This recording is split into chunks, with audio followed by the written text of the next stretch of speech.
이제 시작해도 되겠습니까? 예, 세계의 중심으로서 전라북도에 대한 아주 귀중한 논문들이 계속해서 발표되고 있습니다. 이어서 발표해 주실 분은 서울대학교 종교문제연구소 연구원으로 계신 박병훈 박사님께서 맡아주셨습니다. 박병훈 박사님은 한국 근대 신종교의 가사에 대한 박사학위 논문을 쓰셨고, 동학으로부터 시작되는 한국 신종교 사상 전반을 가사 자료를 통해 고찰하는 연구를 계속하고 계십니다. 오늘은 원불교 새로운 세상을 노래하다 전북과 새 회상이라는 제목으로 전북 익산에 총부를 두고 있는 원불교에 대해 발표하십니다.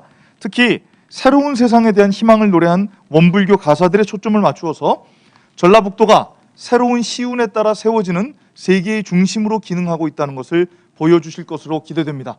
박병훈 박사님, 박수로 우리가 맞겠습니다.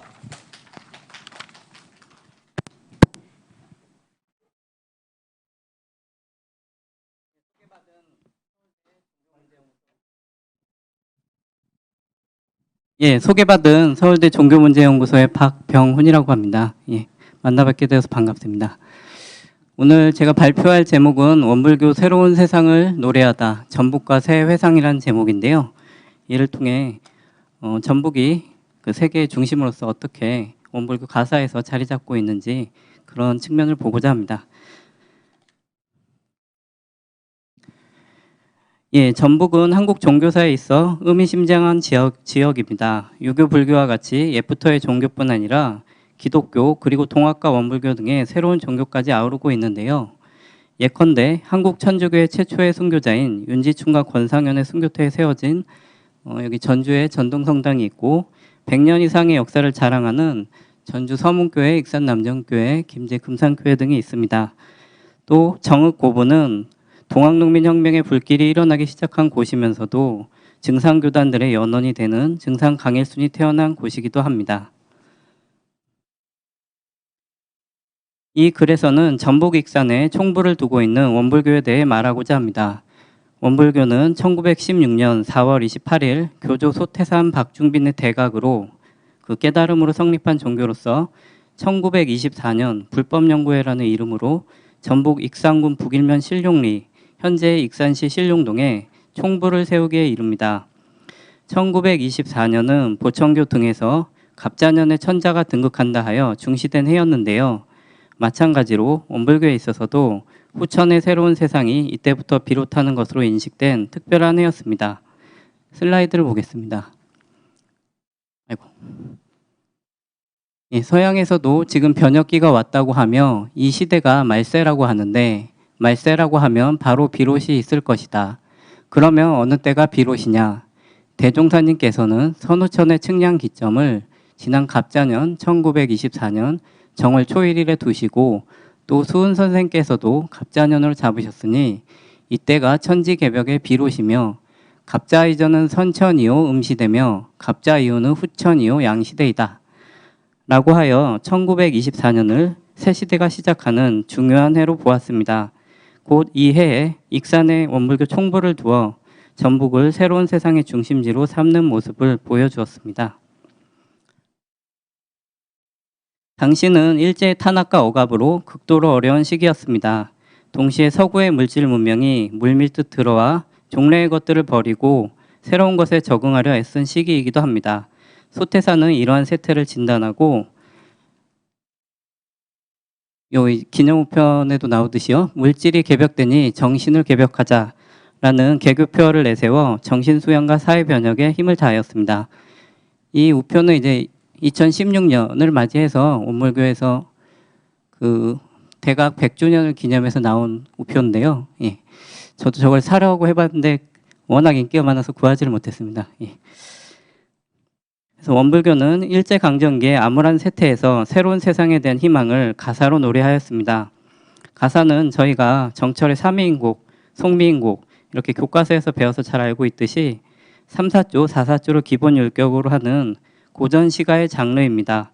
가사는 고려 말에 나타나 현대에까지 계속하여 지속되고 있는데요. 특정 종교 내에서 창작되어 해당 종교의 사상 등을 노래한 가사를 종교가사라 할 수 있습니다. 신종교의 경우 1860년 동학의 탄생과 더불어 한문경전, 동경대전과 함께 국문가사경전인 용담유사가 탄생하였는데 이 용담유사가 신종교 가사의 효시가 됩니다. 비록 원불교가 동학과 같이 가사로 된 경전을 만든 것은 아니나 소태산을 비롯하여 이후에 종사 및 초창기 교인 등은 가사를 통해 그들이 깨달은 바를 많은 사람들에게 전달하고자 애썼습니다. 그래서 이 세회상 시가 모음이라는 게 그런 원불교 교단 내에서의 가사를 그러니까 가사를 포함한 시가들을 이제 모은 책인데요. 많이 여기서 도움을 받았습니다. 이 발표에서는 원불교에서 창작된 가사, 곧 원불교 가사를 통해 원불교와 그들이 꿈꾸는 새로운 세상에 대해 알아보고자 합니다. 가사는 시가의 한 장르인 만큼 보다 쉽고 편하게 원불교의 내면을 살필 수 있을 것입니다. 그리고 이를 통해 전북이 새 세상을 맞이하기 위한 중심임을 밝히고자 합니다. 동학의 교조 수은 최재호는 당대를 12제국 괴질운수 다시 개벽 아닐런가 라 외치며 천지가 다시 개벽하는 것과 같은 위기의 시기로 노래하는 한편 하늘님이 내 몸 내서 아구군수 보전하네 라 하여 자신이 하늘의 명을 받아 사람들을 그로부터 구해내며 앞으로의 때를 무국대도 닦아내니 5만년지 운수로다 라 규정하여 5만년의 새로운 운수를 맞이할 것을 보여준 바 있습니다. 이는 시운간과 그에 따른 성인 간의 결합을 보여줍니다. 곧 위기의 때에 성인이 나타나 사람들을 구제하게 될 것을 뜻합니다. 예, 이거는 동학의 이제 경전인 한문으로 된 동경대전 그리고 가사로 된 용담유사입니다.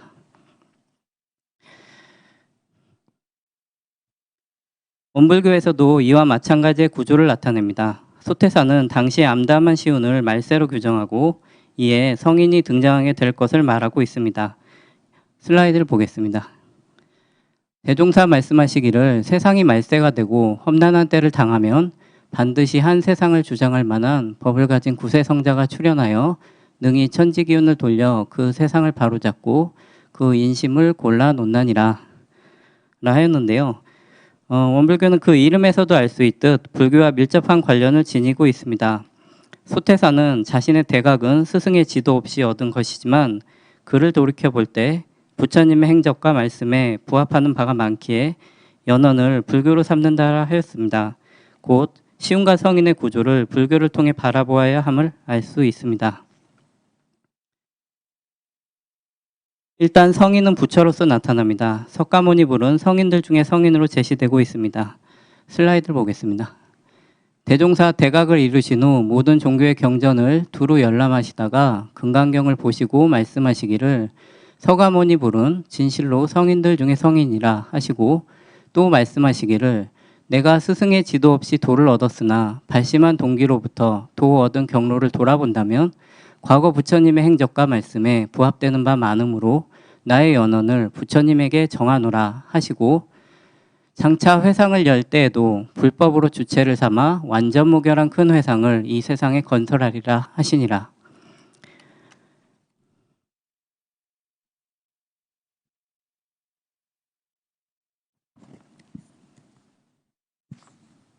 불교와 관련한 쉬운 인식은 이대 종법사 정산 송규의 원불교 잡지 회보 20호에 번역한 불설멸의경에도 잘 드러납니다. 보게 되면 세존이 열반 후 정법시대와 상법시대를 지내고 말법시대가 되면 세존의 법이 멸망할 때 마군의 무리가 승려가 되어 세존의 법을 무너뜨리고 어지럽게 하리니 곧 정법, 상법, 말법의 시운간을 보이고 있는 것을 알 수 있으며 말세 재앙 이후 성인이 강생하여 용화의 대회상을 건설하게 된다고 보고 있습니다. 이는 정산이 번역한 한 불경의 내용이지만 한편으로 이러한 인식을 원불교에서도 공유하고 있다는 점을 잘 보여줍니다. 원불교 교단은 소태산의 생애와 업적을 기리기 위하여 1953년 요 비석을 세웠는데요. 소태산 대종사 성비 비석을 세웠는데 정사는 이 비석에 원각성존 소태산 대종사 비명병서를 남겼습니다. 이 글에서 정사는 이대 종법사의 입장에서 불교의 정법, 상법, 말법, 시운간을 분명히 하는 모습을 보여줍니다. 그 비명병서를 보도록 하겠습니다.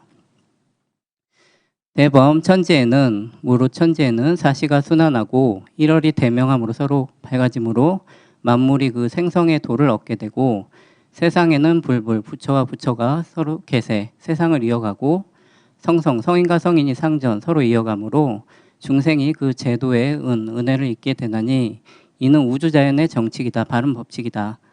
옛날 영산회상이 열린 후 정법과 상법을 지내고 개법 시대에 들어와서 바른 도가 행하지 못하고 삿된 법이 세상에 편만하여 두루 퍼져서 정신이 세력을 잃고 물질이 천하를 지배하여 생명의 고해가 날로 증심 더 깊어졌나니 이것이 구주이신 대종사께서 다시 이 세상에 출현하시게 된 기연이다 라고 하여 그런 관계를 밝혀주고 있는데요. 부처와 부처, 성인과 성인이 계속하여 세상에 태어나는 모습을 묘사하며 영산회상과 정법, 상법, 말법으로 나뉜 교법의 세 시기에 대해 언급합니다. 영산회상이란 석가모니가 영치산에서 법화경을 설법하였을 때의 모임이며 정법의 때는 교법, 수행, 증과가 갖춰진 시기, 상법의 때는 교법, 수행만 남은 시기, 개법, 곧 말법의 때는 마지막으로 교법만 남은 시기를 의미합니다. 위에서는 말법의 때를 바른 도가 행하지 못하고 삿된 법이 세상에 편만하여 정신이 세상을 잃고 생명의 교회 날로 증심한 때로 그렇게 보고 있는데요. 이러한 말법의 묘사는 곧 당대의 현실을 의미합니다. 앞서 세상이 말세가 되고 험난한 때를 당하면 반드시 한 세상을 주장할 만한 법을 가진 구세성자가 출현한다는 인식을 살펴본 바 있습니다.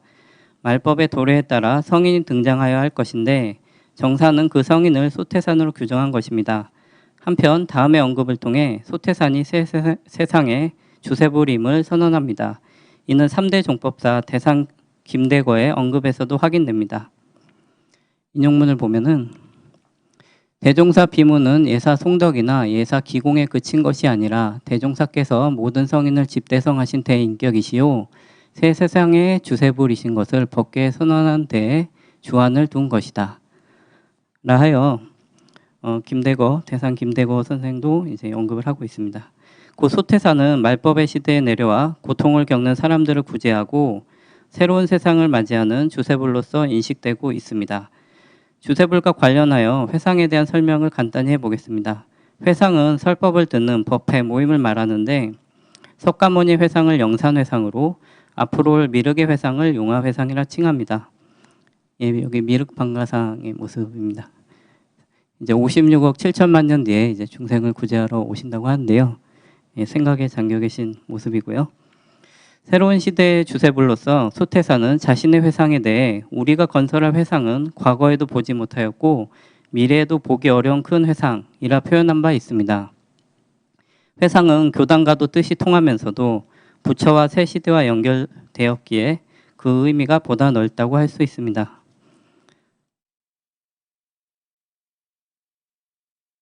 본격적으로 가사를 통해 살펴보기로 하겠습니다. 우선 교조 소태산과 이대종사 정산의 가사를 통해 새로운 세상을 어떻게 꿈꾸고 노래했는지 알아보려 합니다. 소태산이 지은 가사들은 탄식가, 경축가, 권도가, 만장, 전반세계가, 회성곡, 교훈편, 안신곡, 여기 좀 잘려 보이는데요. 10개 법문가가 있습니다. 그 9편이 전해지고 있는데요. 이들 가사들 가운데 앞서 보았던 새로운 세상에 초점을 맞추어 그 내용을 소개해 보고자 합니다. 소태사는 다 같이 평등하게 잘 살 수 있는 세상을 전반세계라 하여 다음과 같이 노래하고 있습니다. 전반세계 이 가운데 나열하는 우리 동포 국방지방 다 버리고 도덕으로 힘을 써서 역력히 밝혀내어 상과 같이 높게 하면 궁금 면면 통하리라. 국방현문 돌아가고 일출마나 돌아와서 면면촌촌 꿈을 깨니 새천지가 이 아닌가. 새천지 나오고요. 용가봉을 찾는 사람 이수 멀다 탓을 말고 돌산에다 길을 물어 치산봉산 넘어서서 암중열에 대면하소. 이상세계로 제시된 전반세계에 사람들이 살기 위해서는 우선적으로 도덕이 요청되고 있습니다. 도덕으로 힘을 써 그 도덕의 정도를 상과 같이 높게 한다면 온몸에 모세혈관의 피가 돌듯 궁금면면, 아까 여기 나왔는데요. 궁금면면의 좁디 좁은 곳까지 그 도덕 내지는 문명이 다 통한다는 것입니다. 곧 전반 세계는 아무 노력 없이 저절로 내려오는 세계가 아니라 모든 사람이 각자 도덕에 힘을 써야만 성취할 수 있는 평등 세계입니다. 사실 평등 세계가 될 수 있는 이유도 각자가 그에 맞게 애를 썼기 때문일 것입니다. 그러나 현실적으로 모든 사람이 스스로 도덕을 닦을 능력이 있는 것은 아니며 이를 위해 요청되는 것이 성인입니다. 성인의 역할은 사람들에게 도덕을 전하여 가르쳐 혼몽에서 깨도록 하는 것이고 한편으로 이를 통해 새 천지를 맞이하도록 합니다. 전반 세계가에서 이 용가봉은 성인을 이제 상징하는 것이고요. 이를 위해 이수 멀다 그 마을 간의 거리를 말하는데요. 그 거리가 멀다고 하지 말고 성인을 찾아 암중열애, 이 암자 안에 있는 암자 중에 있는 그 열애를 만나라고 강조를 하고 있습니다. 한편 다음으로 경축가의 한 부분을 보도록 하겠습니다. 영산에 꽃이 피어 일춘만화 아닐런가. 일춘만화 되게 되면 사시절이 이하인가. 사시절을 알게 되면 순리영리 알 것이요. 혼몽자각 될 것이요. 풍운변화 알리로다. 풍운변화 알게 되면 차별이치 없어지고 일원대원 될 것이니 경축가나 불러보세. 경축가 사후성에 백발이 없어지고 소년시절 이하인가. 일심으로 경축하니 우리천지 만만세라. 일심으로 경축하니 우리천지 만만세라. 영산에 꽃이 피는 것을 일춘만화로 표현하고 이를 연쇄적으로 사시절, 순리영리, 혼몽자각, 풍운변화 이런 대원으로 연결지었습니다. 곧 이런 대원을 맞이하는 세상의 감동을 노래한 것입니다. 이런 대원에 대해서 좀 더 부언을 해보면요. 그 이런 대원은 의미가 깊어서 설명하기 어려우나 다음의 일화를 참조해 볼 만합니다. 곧 초창 당시 소태산이 정산에게 일원이라는 제목에 대해 글을 쓰라 하자 정산이 만유화 위일 천지시 대원, 만유는 일로서 되고 천지는 크게 둥근 것이다 라고 이제 시를 지었는데요. 이에서 볼 때 일원과 대원은 서로 통하는 개념이라 할 수 있겠습니다. 이어서 정산의 가사를 이대종사 정산의 원각가를 보도록 하겠습니다. 원각가는 1932년 우주와 인생의 근본 진리에 대해 노래한 장편의 가사입니다. 특히 변불변의 이치, 곧 변화하고 변화하지 않는 이치에 대하여 핵심적으로 논하고 있습니다. 변화에 대해 말하는 부분은 우선 살펴보겠습니다. 변화하는 것은 천지순환 아닐런가. 천지순환하는 때에 주야사시 변화로다. 봄이 변해 여름 되니 만화방창 하여 있고 여름 변해 가을 되니 숙살만물 하여 있고 가을 변해 겨울 되니 풍설산화 하여 있고 겨울 변해 봄이 되니 만물 다시 화생일래. 천지 변화 이 가운데 만물 변화 자연이요. 만물 변화하는 때에 인생 변화 아닐런가. 인생 변화하고 보니 세계 변화 절로 된다. 변화에 쌓인 생령들아 이런 이치 알아내어 동서남북 통해보고 내두사를 기약하소. 영허질 때 우주간에 세상만사 어떻든고 흥망선세 번복되니 부기빈천 무상이요. 강자역자 전환되니 계급차별 달라진다. 이렇게 가사를 직접 읽는 거는 이제 여러분들이 가사를 좀 낯설기도 하고 직접 읽는 것을 통해서 이제 좀 더 마음속에 더 다가갈 수 있게 하는 목적이 있습니다. 예. 천지의 순환을 살펴 변화에 대해 깨달은 바를 논하고 있습니다. 봄, 여름, 가을, 겨울 사시가 운행하듯 천지와 만물이 항상 변화합니다. 그리고 이 변화에 따라 사람의 삶도 변화한다는 것입니다. 사람들에게 변화의 이치를 살필 것을 권고하며 앞으로의 일 역시 대비하도록 하고 있습니다. 천지의 순환은 앞서의 논의를 빌리자면 시운이라 할 수 있습니다.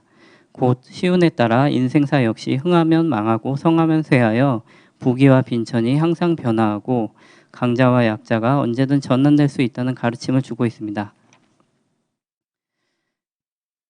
이제 변화에 대한 걸 살펴봤고요. 다음으로 어화우리 동무들아 이런 변화 구경하소. 천천만만 변화법을 역력히 말할손가. 우리 인간 당행로로 두어 가지 일렀으니 너와 나와 연구하여 본래 시종 알아보세. 아무리 안다 해도 공부 없이 이해할손가. 억조창생 돌아보니 선변 악변 둘이 있어. 억조창생 돌아보니 선변자는 승급이요 악변자는 강급일래. 그러니까 선하게 변하는 자는 급이 올라가고 악하게 변하는 자는 급이 내려간다는 얘기가 되겠습니다.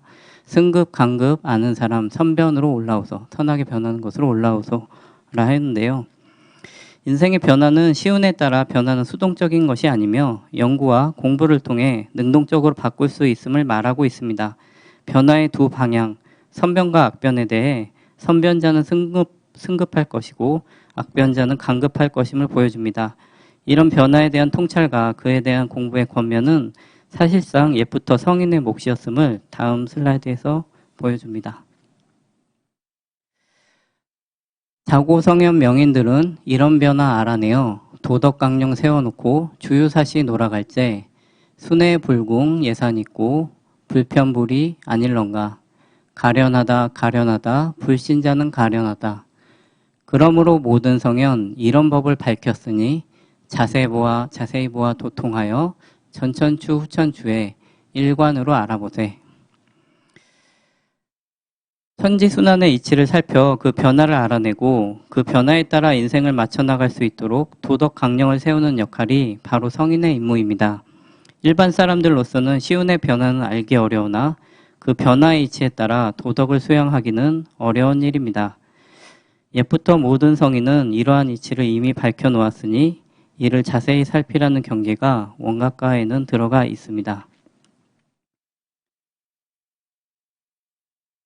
지금까지 변화의 이치를 설명하였습니다. 원각가의 주요 주제가 변불변의 이치라고 서두에 말씀드린 적이 있는데요. 이제 변을 살펴보았으니 불변에 대해 논하는 부분을 알아보도록 하겠습니다. 일관이치 알고 보니 불변 아닐런가. 불변 하는 것은 불생불멸 진리로다.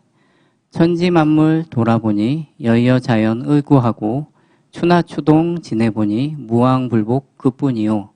생사거래 생각하니 소소영영 하나이요. 화복기천 생각하니 인가법이 정수 있어. 호리불차 아닐런가. 이 같은 변화법이 정수로 변화로다.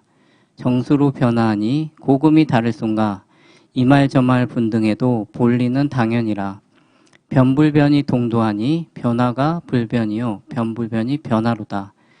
좋을시고 아는 자는 좋을시고 알기만 알을진데 무슨 걸림 또 있으랴. 세계부모 아닐런가 일제생령 제도하여 수명복록 즐겨보세. 이와 같이 되는 법이 안전의 영역이라. 눈을 들어 보려무나 잠을 깨어 보려무나. 불가에 이제 재행무상이란 말이 있습니다. 세상의 모든 것이 다 변한다는 뜻입니다. 그러나 그 변한다는 원칙 자체는 변하지 않습니다. 원각가에서 보여주는 변불변의 이치 역시 마찬가지의 양상을 보입니다. 천지만물의 운행 이치는 여여자연, 곧 자연 그 자체가 여여하며 같으며 추나추동 사계절도 가면 돌아오지 않음이 없는 이치, 무왕불복의 이치이고 생사가 오가는 것도 그 가운데 어두워지지 않는 밝은 본성이 있음을 보여주고 있으며 화와 복이 행위에 따라 돌아오는 것 역시 추호의 차이도 없이 정해져 있다는 걸 보여줍니다. 이러한 이치들은 변하지 않는 이치들입니다. 그 원리들인데요. 이러한 점들을 알게 될 때 잠을 깨고 일체의 생명을 제도하게 된다고 정사는 원각가를 통해 밝히고 있습니다. 지금까지는 이제 소태산과 정산 그 두 종교 지도자의 가사를 살펴보았는데요. 다음으로 그 신도들의 이공주와 신원유의 가사를 보도록 하겠습니다. 사진은 구타원 이공주의 사진인데요. 이 신도들의 가사 역시 회상을 이루는 주요 주제들이 되겠는데요. 원불교 초창기의 대표적 여성 교역자인 구타원 이공주는 소태산으로부터 법랑이라는 법의 주머니라는 아우를 받을 만큼 소태산의 법서를 많이 받은 분이고 많은 가사를 지었습니다. 그중 새 회상에 참여하는 그 심정을 잘 노래한 구제선이란 작품을 보고자 합니다. 무변대해 망망한데 조각배에 몸을 싣고 정처 없이 나아가매 과연 앞길 망연하다. 가기는 가면서도 방행로를 못 잡아서 맑은 정신 하나 없이 어찌할 바 모르던 중 우연하신 도움으로 큰 배 한 척 발견하니 이내 몸을 도우려는 구제선이 분명구나. 선조이신 유아종사 고해중생 건지려고 정신육신 희성하여 진작입에 만드셨네. 크기도 하려니와 도력이 무궁하여 누구나 원만하면 얼마든지 탈 수 있네. 당대의 암울한 사회상에서의 생활을 망망한 무변대 위에서 정처 없이 나아가는 조각배에 비유하였습니다. 방향도 알지 못하고 정신도 제대로 차리지 못하는 그런 상황에서 화자는 우연하게 큰 배 한 척을 발견하게 됩니다. 이 배는 고해중생을 도우려는 마음으로 소태산 대종사가 지은 것이라 하였습니다. 곧 배는 원불교 회상을 상징합니다. 중생제도를 배와 연결하는 관념은 종교에서 익숙한 비유입니다.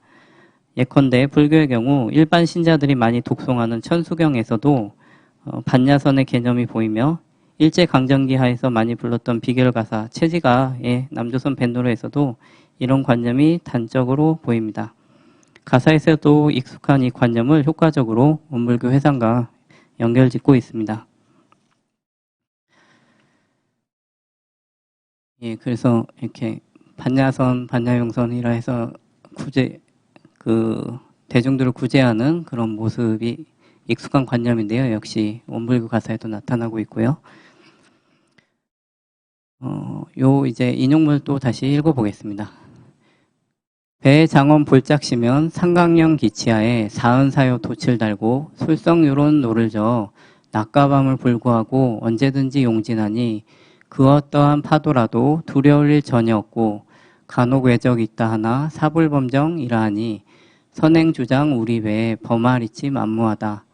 더욱이 우리들은 선주님의 명령으로 육군동작 하여갈 때 제문규약 실행하며 인도정이 탈선 않고 그날그날 지켜가니 이대로만 나간다면 고해침몰 아니하고 낙원생활 할 것이요 영원쾌락 누릴지니 어화어화 좋을시고 우리 선언 보기로다. 배 부분들을 원불교 교리 내용과 연결짓고 있는 모습이 보이는데요. 곧 상강령 기치는 상강령에 비유를 하고요. 돛은 사은사요에 비유를 하고 노는 솔성요론에 비유를 하여서 이런 원불교의 핵심 교리와 사상들을 바탕으로 배로 상징되는 교단은 낮과 밤을 가리지 않고 용감하게 전진할 수 있다고 말합니다.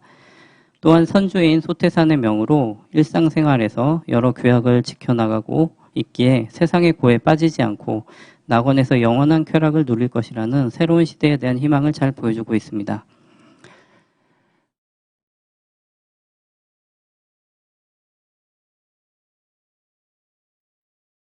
그리고 신원요의 가사에 대해 보도록 할 텐데요. 대각사 백용성의 문화에 있다가 성성원을 통해 소태산을 만나게 되어 이후 원불교에 전역하였던 신원요의 가사를 하나 더 보고자 합니다. 소태산에 대한 교도들의 심정이 잘 표현된 가사입니다. 장하시다 우리 종사 사생에 잡으시라 일체생령 제도고자 이 세상에 나오셨네. 장하시다 우리 종사 암야의 등촉이라 공보요도 밝히시고 인생요도 정하셨네. 다행하다 우리 동지 때도 좋고 도도 좋다. 상계화택 우리 중생 이 일 외에 또 있는가.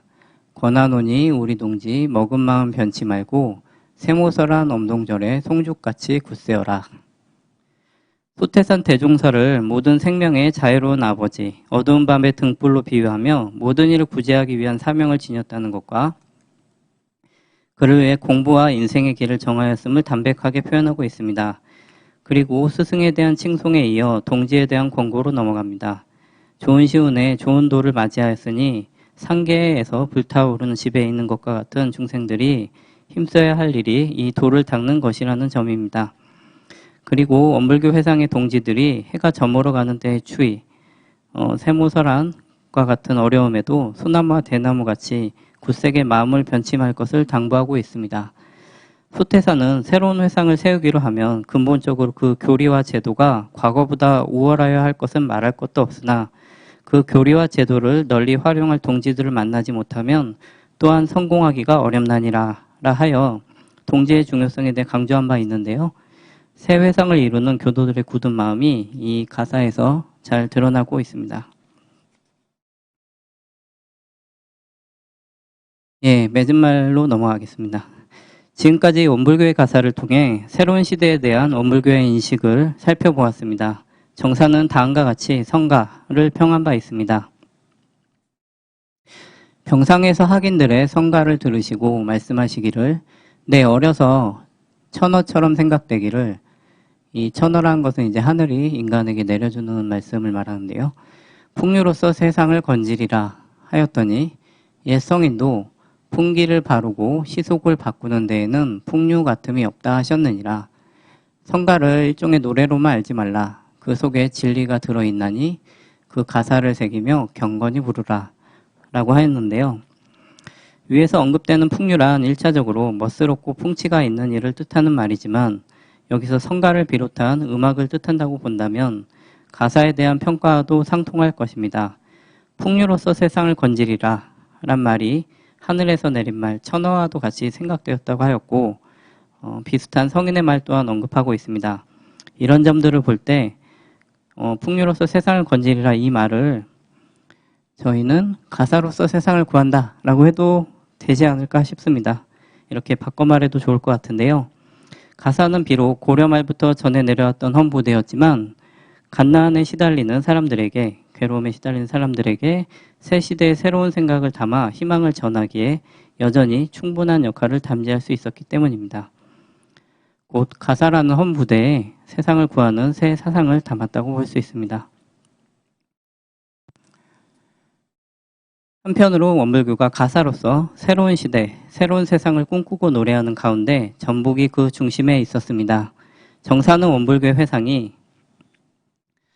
길용에서 탁근하고 뿌리 맺고 실용에서 개화하며 그 꽃이 피며 계룡에서 결실하고 열매 맺으며 금강에서 결복한다, 복을 맺는다라고 하였는데요. 여기서 실용은 원불교 총부가 세워진 전북 익산군 북일명 실용리를 말합니다.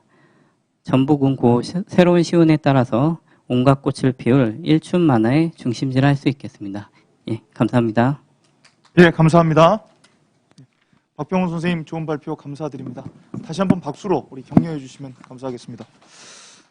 네, 우리 박병훈 선생님이 원불교 가사에 대해서 우리에게 참 통찰력을 주는 이해의 폭을 넓혀주시는 발표를 해주셨는데요. 여기에 대해서는 권용란 선생님께서 토론을 위한 질문을 던져주시겠습니다. 네, 선생님 발표 잘 들었습니다. 예, 새로운 세상을 노래한 원불교의 가사를 접했는데요. 네, 그렇다면은 지금의 세상은 어떻게 어떻게 진단하고 계신지 원불교에서 특히 지금 코로나19로 굉장히 우리가 어려움을 많이 겪고 있는데 지금의 현실을 원불교에서는 어떻게 진단하고 있고 그리고 어떻게 극복하고자 하는지 말씀해 주시면 감사드리겠습니다. 예. 예, 질문 감사합니다. 그 새로운 시대에 대해서 일단 말을 하자면요. 그 발표문에도 있다시피 1924년을 새로운 후천의 시대가 시작되는 것으로 보았는데요. 그게 이제 뭐 단기간에 바뀌는 것은 아니고 뭐 동학에서도 이제 5만년지 대운이라고 해서 그 시간의 길이를 장대하게 잡은 바 있는데요. 원불교에서도 이제 1924년 갑자년 이후로도 지금까지 계속 새로운 시대를 맞이한 것이고 그에 따라 새로운 회상을 만들어가는 그런 과정에 한 도상에 있는 것으로 그렇게 인식을 하고 있을 것으로 보입니다. 그리고 코로나와 관련해서는 지금 많이 이제 저희 발표도 코로나 때문에 이렇게 여러분들을 직접 뵙지 못하고 온라인상으로 이렇게 접하고 있는데요. 이제 코로나가 한 지역에서 발생했지만 이제 물류의 통상이나 이제 전 세계가 이제 한 세계권이 되면서 한 생활권이 되면서 이제 코로나가 이제 널리 퍼지게 되고 삽시간에 그렇게 되는 모습을 볼 수 있었는데요. 그것은 이제 우리 원불교의 개교표에서 말하는 물질이 개벽하니 정신을 개벽하자 이 말과 어찌 보면 상통하는 말이라 할 수 있겠습니다. 물질이 개벽한다는 것은 곧 좋은 뜻이라고 생각할 수도 있겠지만 그 당시에 한국 일제강점기 그 당시에 이제 많이 서양의 강점으로 인해서 많은 문물들이 들어오고 소위 모단이라고 하는 그런 문화에 대해 사람들이 되게 경탄을 하고 마음을 뺏기는 모습들을 보여줬는데요. 그러한 것에 경각심을 갖고자 이제 개교 표어로서 물질이 개벽된 정신도 개벽하자를 하여 그런 경계를 삼은 모습을 볼 수 있는데요. 마찬가지로 이 코로나가 지금 이제 퍼지는 것도 어찌 보면 물질 문화의 극성에 이르러서 그렇게 된 것이라고 한편으로 볼 수도 있을 것 같습니다. 그래서 그에 대한 역시 정신적인 저희가 여기서 오늘 종교로서 우리가 발표를 했는데요. 그러한 경계를 삼을 수 있지 않을까 싶습니다. 예. 감사합니다. 우리 박병훈 박사님 다시 한번 박수 주시기를 부탁드립니다. 예, 우리 박병훈 선생님께서 원불교 기본 교리로 시작해서 그것이 전라북도와 어떻게 연관되는지도 말씀해 주시고 또 오늘날 우리 지금 현실에 어떻게 적용될 수 있는지까지 같이 말씀을 해 주셨습니다. 감사드리고 이어서 다음 발표자를 제가 소개하겠습니다. 다음으로 발표하실 분은 박인규 박사님입니다. 박인규 박사님은 대진대학교와 서울대학교 강사로 재직하며 우리나라 증산기 신종교에 관한 묵직하고도 중요한 연구를 계속 발표하고 계십니다. 특히 동학계 종교들과 증산계 종교들을 비교해서 괴질론, 주문수행 등을 설명하는 아주 중요한 논문들을 발표하셨습니다. 그래서 학계에 아주 그 주목을 받으신 바 있죠. 오늘은 해원 상생과 후천 개벽 운동의 산실, 강증산과 전라북도라는 제목으로 발표를 해주시겠습니다. 큰 박수로 맞아주시기를 부탁드립니다. 이거를 닫아야 되겠는데?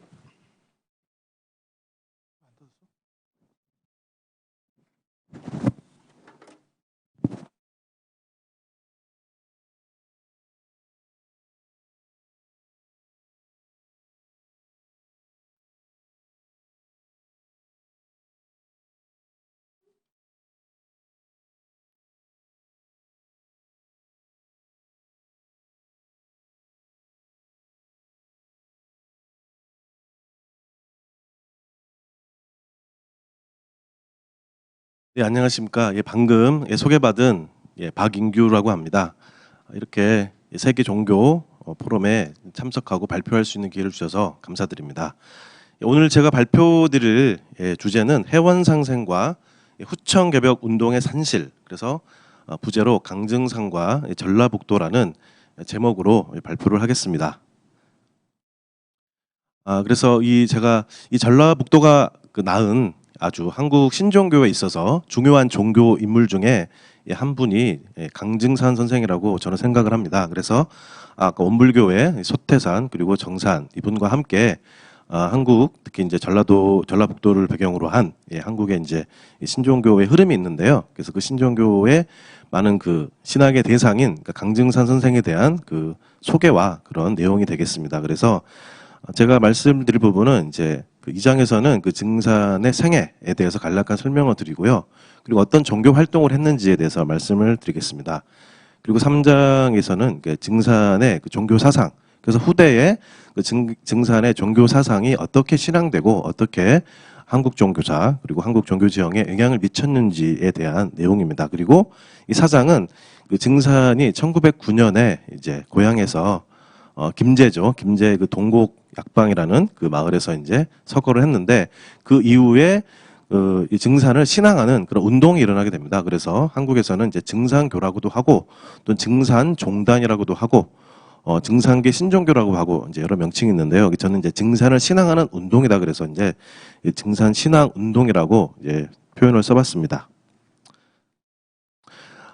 그래서 먼저 서론에서는 제가 말씀드린 부분은 이제 북도에 대한 이야기인데요. 그래서 당시 이제 황현이라는 유학자죠. 그래서 이분이 그 오화기본이라는 책에서 왜 전라북도에서 이렇게 동학 농민 혁명 운동이 크게 일어났는가에 대한 그 이야기를 하고 있습니다. 그래서 그 내용을 보시면 이제 원래 호남은 우리나라의 남쪽의 울타리로 산천의 경계가 뛰어나고 물산이 풍요로워 온 나라가 먹고 입는 자원의 절반은 호남에 의지하고 있다. 이 지방 사람들은 제주가 명민하고 잘 숙달되어 옛날부터 제주와 지혜가 뛰어나고 지략이 있는 선비들이 종종 배출되었다. 세상에서는 호남은 인재가 많고 절개와 의리를 숭상한다고 했는데 이것은 진실로 거짓이 아니다. 그러나 뛰어난 인재들은 벼슬길이 막히고 백성들은 간악한 벼슬아치들에게 토색과 수탈을 당하며 원망이 깊어져 동학에 가담하게 되었다. 그래서 흔히 이 오하기문의 내용을 양비론이라고 하죠. 그래서 동학도 비판을 하고 또 동학을 진압했던 이 정부도 비판을 하는 내용인데요. 그래서 이러한 그 호남 사람들이 그런 많은 그런 뛰어난 그런 인재도 많고 뛰어난 그 문화를 가지고 있었는데 여러 가지 제약 때문에 그런 원망에 의해서 많은 사람들이 동학에 가담했다라고 이제 평가를 하고 있는데요.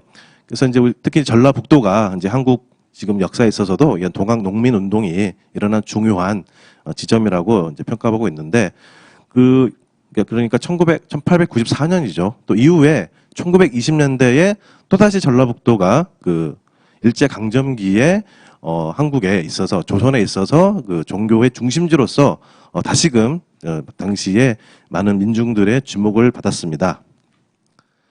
그래서 그 신문 자료를 이제 대표적으로 하나 제가 인용을 했는데요. 매일신보에 보시면 1929년 4월 25일 그 기사입니다. 그래서 정읍 가는 보청교도 매일 100여 명, 근일 신안주역에는 신안주로 하면 평안북도인데요. 정읍 있는 소위 차천자를 찾아가는 보청교군이 매일 100여 명씩 쇄도하여 남부여대로 정읍을 향하여 떠나가는 중인데 그들은 대개 평북, 희천, 강계, 자성, 후청 등지의 무지한 농민들이어서 그래서 이제 기사 내용은 좀 비판적이긴 하지만 단적으로 볼 수 있는 것이 바로 북한 지역에서조차도 이렇게 정읍을 찾아가는 그 정읍을 찾아가는 그런 신앙의 원동력, 구심력으로서 많은 그 조선의 민중들을 끌어들이는 종교적 중심지였다. 그래서 이런 기사가 굉장히 많이 보이고 있습니다. 그래서 대표적인 기사를 하나 이렇게 가져왔고요. 그래서 이 동학농민운동 이후에 이렇게 일제강점기에 종교 중심지였다. 바로 전라북도 정읍이다. 그래서 이 전라북도 이 정읍 그리고 김제에 보시면은 한국의 많은 신종교 단체를 볼 수가 있습니다. 그래서 저기 원광대학교의 이제 유병덕 선생님께서는 한국의 신종교를 계룡상계 신종교와 모학상계 신종교로 구분을 하기도 하셨는데요. 그 모학상계 신종교가 바로 이 증산 강일손 선생을 신앙을 하는 신종교 단체가 되겠습니다. 그러니까 바로 이 전라북도의 대표적 종교 인물 중에 하나로 손꼽을 만한 분이다라고 말씀드릴 수 있겠습니다. 그래서 이 증산은 1871년 9월 19일 전라북도 고북은 우동면 갱망리 당시 지명이고요. 현재는 전라북도 정읍시 덕천면 신월리가 되겠습니다. 그래서 정확한 생가 위치는 저도 논문을 썼는데요. 신월리 436번지가 바로 정확한 증산의 생가터다. 그래서 현재 정읍시에서도 향토문화유산으로 새롭게 지정을 했습니다. 그래서 증산은 자신의 탄생에 대해서 좀 신화적인 설명을 합니다. 그래서 자신의 탄생은 이 인용문에 지금 제가 설명을 드렸는데요.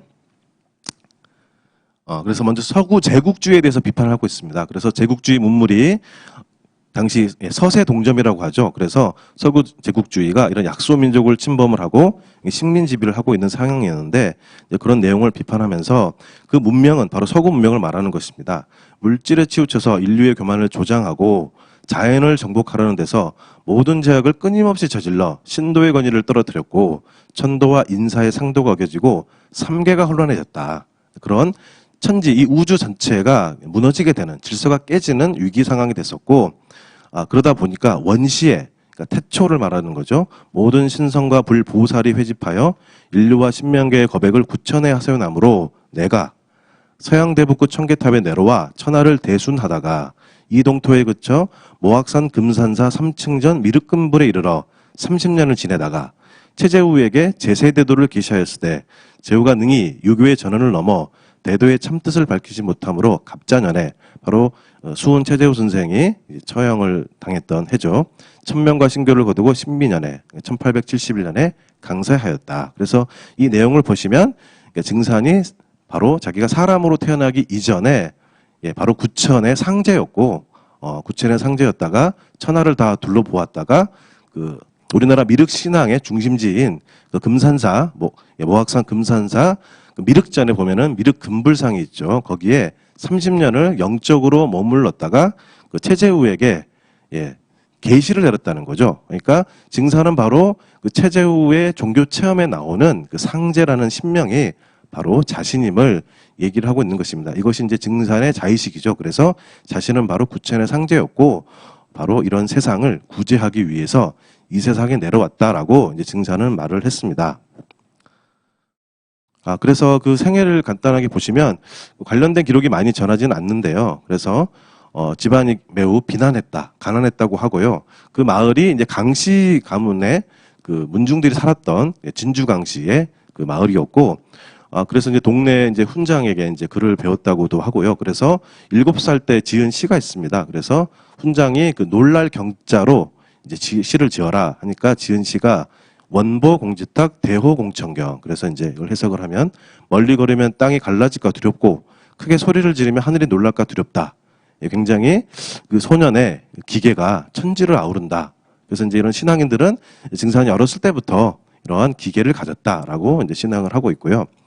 그러면서도 증산은 신으로서 인간의 모습으로 강림을 한 것이지만은 그 결혼도 하고, 그래서 그런 평범한 그 한국인으로서 삶을 이제 살았습니다. 젊었을 때는. 그래서 1891년에 결혼을 했고 24세 1894년에는 그 처남의 집에서 이제 글방을 차립니다. 그래서 마을 훈장을 했다는 이제 기록이 있습니다. 그래서 이 해가 바로 이 고부에서 동학 농민 운동이 고부 봉기가 일어났던 해죠. 그래서 그 봉기가 시작된 그 곳이 바로 증산의 생가와 이제 10리 정도 떨어진 아주 인근에서 바로 고부 봉기가 시작된 것입니다. 그래서 증산은 이러한 그 동학 농민운동도 직접 목격했었을 것이고 당시에 그런 민중의 어려운 생활상을 직접 경험을 했었던 것으로 보입니다. 그래서 이 증산은 동학에 대해서 어떻게 생각을 했을까? 그래서 아까도 말씀드렸던 것처럼 증산은 바로 이 동학이라는 것이 바로 자신이 구천의 상제로 있을 때 계시를 내린 가르침이라고 여겼던 것이죠. 그러나 그런 그 가르침의 한계가 있었기 때문에 자신이 직접 사람의 몸으로 내려왔다고 했기 때문에 이 동학에 대해서도 동학군에 가담하지 않도록 분부를 자기의 인근의 사람들에게 얘기를 했다고 합니다. 그래서 이런 시를 남겼죠. 월흑안비고 선우야둔도 욕장 경기 쪽 대설망공도. 그래서 대설망공도라는 것이 이제 큰 눈이 내릴 때 바로 이제 활과 그 칼이 가득하다. 그러니까 이것을 이제 동학군이 바로 눈이 내릴 시기에 패망할 것을 예견을 했다고 합니다. 그래서 당시에 이 증산의 말대로 동학이 패망을 하니까 또 이 증산의 이런 예견을 또 믿고 따르는 이제 무리들이 생겼던 것이죠. 당시 이제 증산이 그 살았던 그 사회적 정치적 환경을 보면은 크게는 바로 제국주의가 이제 이 동아시아를 침탈을 하고 있었던 그런 시기였고 또 바로 청일전쟁이 일어났었죠. 그리고 또 동학농민운동이 민중의 그런 그 많은 희망을 안고 시작이 됐지만 좌절이 됐었던 것이고 또 당시에 그 전염병이 또 만연했었습니다. 그래서 이제 콜레라가 만연했었는데 당시 사람들이 이제 호열자다. 그래서 호랑이가 사람을 찢는 것처럼 그렇게 고통스럽다. 이런 호열자가 또 만연했었어. 굉장한 정치적으로 그리고 사회적으로 민중들이 고통을 받았던 이 도탄기라고 할 수 있겠습니다. 증산은 이러한 그 어떤 세상의 어려움 그리고 민중의 고통을 보고 바로 광구천하라고 하는데요. 광은 이제 바로 잡는다는 것이죠. 구는 구한다는 뜻이고, 그러니까 천지를 이 세상을 단순히 어떤 정치적인 어떤 혁명이라든지 어떤 그 내면적 수행으로만 한계가 있다고 본 것 같습니다. 그래서 바로 이러한 천지를 바로 잡아야겠다는 뜻을 세운 것으로 보입니다. 그래서 이 이후에 이제 증산은 그 3년 동안 우리나라 전역을 주유했습니다. 그래서 전역을 다니면서 당시 민중들이 어떻게 사는지 이런 걸 살폈다고 하고 이런 관련 기록을 많이 전하지 않는데 그 여러 가지 함경도라든지 제주도라든지 이런 전역을 전부 다녔다고 합니다. 그래서 3년의 주유를 하고 1900년이죠. 1900년에 이제 고향에 돌아와가지고 그 갱망리 이제 뒷산이 이제 시루산인데요. 그래서 증산의 호가 증산인 이유가 이 시루증자거든요. 마을 뒷산의 이름과도 일치한다. 거기서 온 것이다라고 보는 얘기도 있습니다. 그래서 이런 마을 뒷산 시루산에서 이제 명상과 공부를 합니다. 그래서 그 공부를 이어서 이제 1901년 5월에 그 신축년이죠. 그래서 올해가 지금 신축년 두 갑자가 지난 해인데요. 그래서 모악산 대원사에서 그래서 모악산이 있으면 이제 금산사가 있고 산 맞은편에 이제 대원사가 있습니다. 대원사에서 이 49일 동안 이제 공부를 합니다. 예, 그래서 이 49일째가 되는 1901년 이제 음력 7월 5일에 크게 각성을 하죠. 종교적으로 큰 깨달음을 얻고 각성을 하는데 이것을 이제 증산 자신도 얘기를 했는데 천지대도를 열었다. 기존의 이런 유도, 불도, 손도가 아닌 새로운 도, 또 우주적인 차원의 기존의 질서를 새롭게 바꿀 수 있는 그런 천지대도를 새로 열었다. 이렇게 표현을 하고 있습니다. 그래서 이런 그 우리나라 그 전라북도 모악산에서 이런 천지대도를 열었다는 점에서 또 의미가 있는 것 같습니다. 그래서 그럼 이러한 그 천지대도가 어떤 도일까? 그래서 이 종교적 체험 이후에 이제 증산이 그 대원사에서 내려오니까 어떤 기이한 현상이 벌어졌다고 합니다. 그래서 기록에 보시면은 증산이 대원사에서 공부를 마치고 방에서 나오니 대원사 골짜기에 각색의 새와 각종의 짐승이 모여들어 반기면서 무엇을 애원하는 듯 하니라. 이것을 보시고 너희 무리를 또 후천 회원을 구하려 함인가 하니 금수들이 알아들은 듯 머리를 숙였다. 이런 그 기록이 있는데요. 그래서 이제 우리가 뭐 지진이 나거나 어떤 자연재해가 있을 때도 이 사람보다 먼저 동물이 그런 자연의 기운을 느낀다든지 변화를 느낀다고 하죠. 그래서 이러한 그 천지대도를 연 이후에 이런 금수들이 그것을 알고 바로 증산이 이러한 천지를 회원하고 모든 만물을 회원하는 존재로서 느끼고 찾아온 곳으로 이렇게 신앙되고 있습니다. 그래서 바로 이런 금수들이 너희들도 후천 회원을 구하려 하느냐라고 물었을 때 고개를 숙였던 것에서 바로 증산이 열었던 그 대도, 천지대도는 바로 회원 상생의 대도가 아닌가. 그래서 우리가 사람만이 원이 맺히는 게 아니고 동물도 감정이 있고 동물들도 특히 코끼리 같은 경우는 이제 동료가 죽으면 또는 자식이 죽으면 이렇게 그 약간 묵념을 한다든지 이렇게 종교적인 어떤 특성을 보인다고 하는 글을 본 적이 있는데요. 예, 그래서 이런 연장선상에서 볼 수가 있겠습니다. 그래서 1901년부터 이제 천지공사라는 걸 시작을 하는데요. 천지공사라는 용어는 스스로도 이런 용어를 썼었고, 그래서 천지공사라는 용어를 이제 뭐 개벽공사라든지 회원공사라든지 여러 표현으로 썼었습니다. 그래서 이 천지공사는 바로 하늘도 뜯어고치고 땅도 뜯어고치고 또 사람은 이 신명이 드나들게 해서 다 고치겠다 이렇게 얘기를 했습니다. 그래서 바로 사람이 잘못되는 것이 이 세계가 잘못되는 것이 인간의 욕망뿐만 아니라 기성의 종교는 사람의 욕망을 제어하지 못하다든지 사람이 어떤 번뇌 때문에 어떤 그 인간의 문제를 얘기를 하는데 증산은 바로 사람뿐만이 아니라 이 사람을 둘러싼 이 우주의 구조, 천지의 문제가 있는 것이다라고 보았던 것으로 여겨집니다. 그래서 이렇게 바로 묵은 하늘과 묵은 땅을 고쳐서 새롭게 하는 일이 바로 이 천지공사를 할 수 있겠고 증산의 주된 종교 활동은 바로 천지공사로 표현될 수 있겠습니다. 그래서 1909년 음력 6월 24일에 이제 모든 천지공사를 마치고 이제 별세를 하게 됩니다. 그래서 이제 그렇게 긴 나이를 이제 산 건 아닌데요. 예, 그래서 이런 증산의 이제 3장에서 종교 사상을 살펴보면은 여러 가지 얘기를 하고 있을 수 있을 것 같은데 제가 이번 발표에서는 세 가지를 얘기를 하고 싶습니다. 그 중에 하나가 첫 번째가 바로 일하는 하나님 이런 표현을 썼었는데요. 이 표현은 이제 오늘 그 기조 강연을 해주신 최종선 선생님께서 쓰셨던 표현을 제가 굉장히 그 표현에 많은 영감을 얻어서 이렇게 써봤습니다. 그리고 이런 그 증산의 하느님 스스로 이제 상제라고 여겼죠. 그래서 우리나라에 당시 이제 기독교가 들어왔었고 천주교도 들어오고 이제 기독교 개신교가 들어왔었는데 이런 외래의 인격적 하느님이 아니라 바로 한국인으로서 한국에서 태어나서 한국에서 자란 스스로 말하는 한국적 하나님 이런 특징이 보이고 그리고 바로 사람의 모습으로서 자신이 바로 구천의 상제로서 이 세상을 뜯어고치는 일을 한 바로 일하는 하느님 이렇게 이제 저는 그 특징을 살펴보았습니다. 그래서 이 최종성 선생님께서는 이 동경대전에 보면 바로 이 수훈체제후가 이 상제 신으로부터 종교 체험을 하는 그 내용이 나오는데요. 바로 이 수훈이 체험한 상제라는 신을 어떻게 그 특성지어 볼 수 있을까?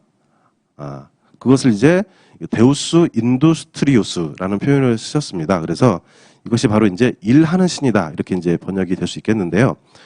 그 기존에는 그 이제 게으른 신이라는 개념이 있습니다. 그래서 데우스 오티우수스. 그래서 이 천지를 창조하고 최고 신으로서 천지를 창조하고 만물을 조물하긴 했지만 이후에는 뒤로 물러나서 쉬고 있는 신, 게으른 신 이런 표현으로 쓰고 있고요. 그리고 바로 동양에서는 이 신이라는 또 그 궁극적 실제의 이 천은 제사를 지내는 하늘 또는 고천, 고하는 하늘로서 이제 주로 경험이 됐었는데 바로 이 수운이 경험한 상제는 바로 이제 적극적으로 인간사에 개입하고 사람들에게 어떤 혜택을 주는 그런 신으로 경험되는 신이다. 그래서 이제 이 일하는 하느님이라는 표현을 쓰셨는데 바로 이 증산의 천지공사가 바로 일이거든요. 공사, 일사자거든요. 천지를 공정하게 바로잡는 일입니다. 그래서 그 일하는 하느님으로서 특징을 저는 삼았습니다.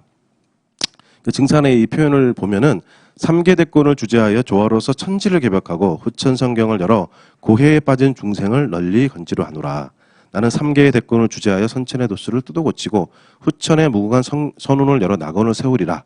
그 삼계의 대권이라는 것은 바로 삼계라는 것은 바로 하늘과 땅과 인간계를 아우르는 우주 전체를 말하고 그 삼계의 대권이기 때문에 바로 절대적 권능을 말하겠죠. 그래서 자신은 이런 삼계 대권을 주재하는 그 상제이면서 그 삼계의 그 대권을 가지고 천지를 뜯어 고치고 천지를 바꾸겠다. 그래서 후천의 선경, 지상 낙원을 열겠다는 것이 바로 증산의 그 사상입니다.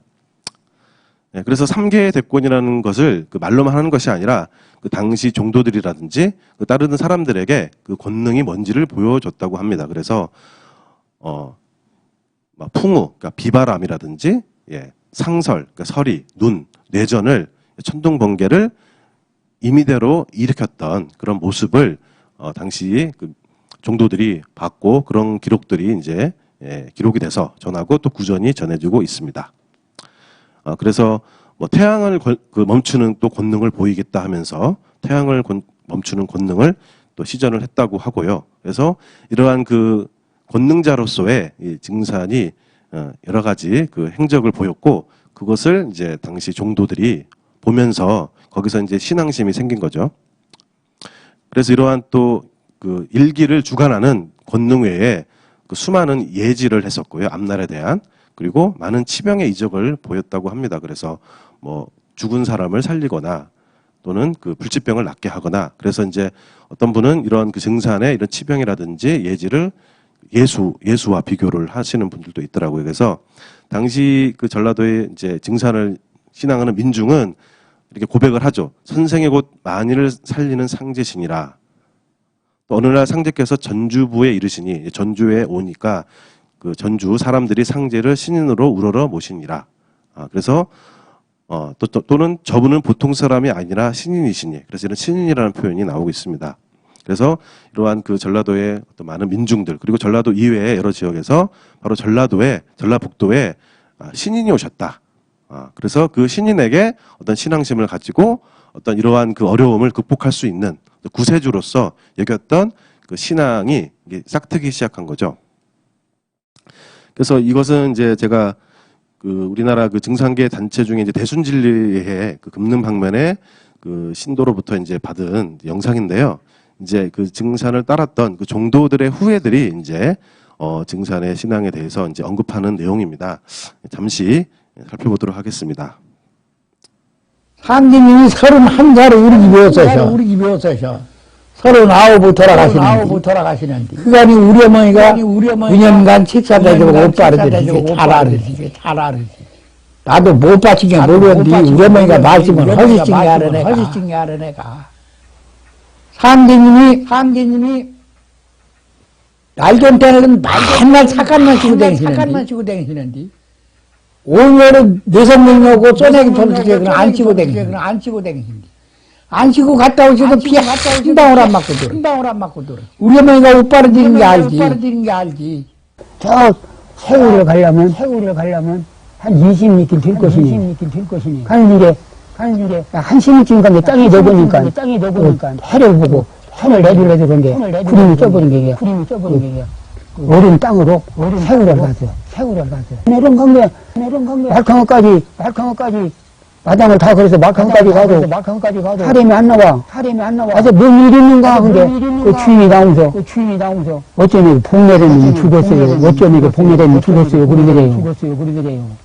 근데 내가 그 복내네 아버지 이름을 잊어버렸네요. 아 그놈이 왜 죽어? 왕으로 들어가세요. 7, 8명이나 같이 갔는데 어쩌니 그 죽은 놈을 방 가운데다 넣어놓고 아 이 동네 약방 없는가?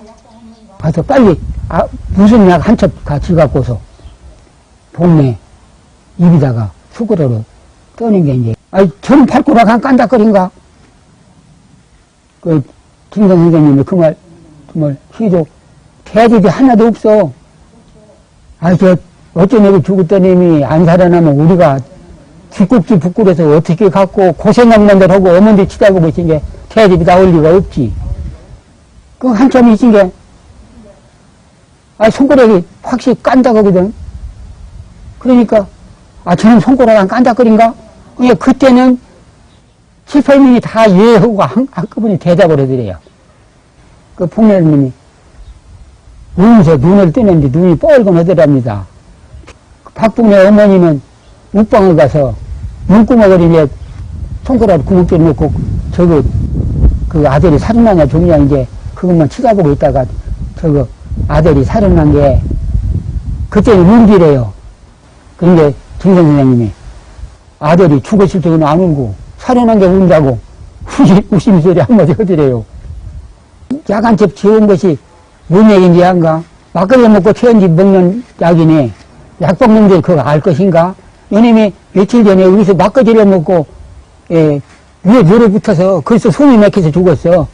그런 놈을 어느 약방님이 알 것인가? 그래서 학부모를 살렸다는 이 얘기입니다. 한 번은 한여름에 두 양반이 술을 잡수시는데 조부님 하시는 말씀이 너무 덥다 하는 게 이놈아 비나 소내기나 좀 헐거나 그러더래요. 그래서 그러면 그리라 그랬더니 역시 이제 또 찬물을 떠오라 해서 냉수를 떠다가 드리니까 그 세 방울을 세 번을 이렇게 찍으시더니 세 번을 어디로 향해 되는 거니 저 극락산 바로 이 앞에 극락산을 향해서 세 번을 튀기니까 느닷없이 천둥 번개가 치더니 그냥 소나기가 쏟아지는데 기가 막히게 많이 오더랍니다. 그냥 말로 표현할 수 없이 오더니 큰데 그 옆에 그 냇가리 있는데 그 냇가리에 물 내려가는 소리가 웅장하더래요. 그런데 그러니까 모악산 안에만 모악산 내에만 왔지 다른 지방에는 비 왔다는 말이 없고 그 해에 그 마을에 용화동 꼴짝에는 풍년이 대풍이 들었다고 그래요.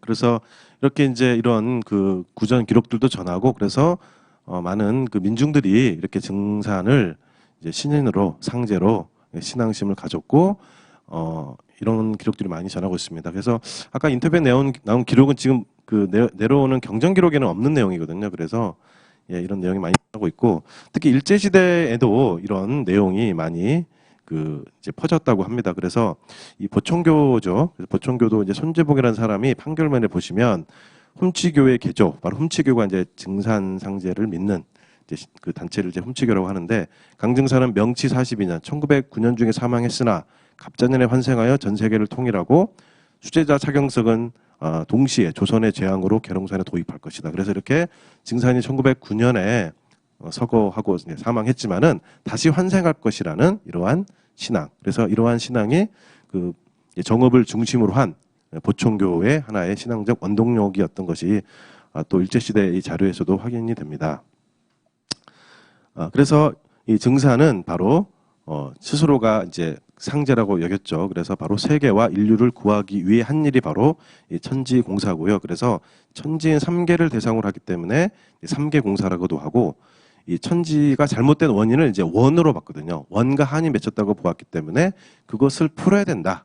그것이 바로 세계를 구하는 것이다. 그래서 해원공사라고도 하고 삼계가 서로 통하지 못했다고 보았습니다. 그래서 이런 원과 한 때문에 하늘과 땅과 인간이 서로 통하지 못하기 때문에 그 원을 풀어야 된다.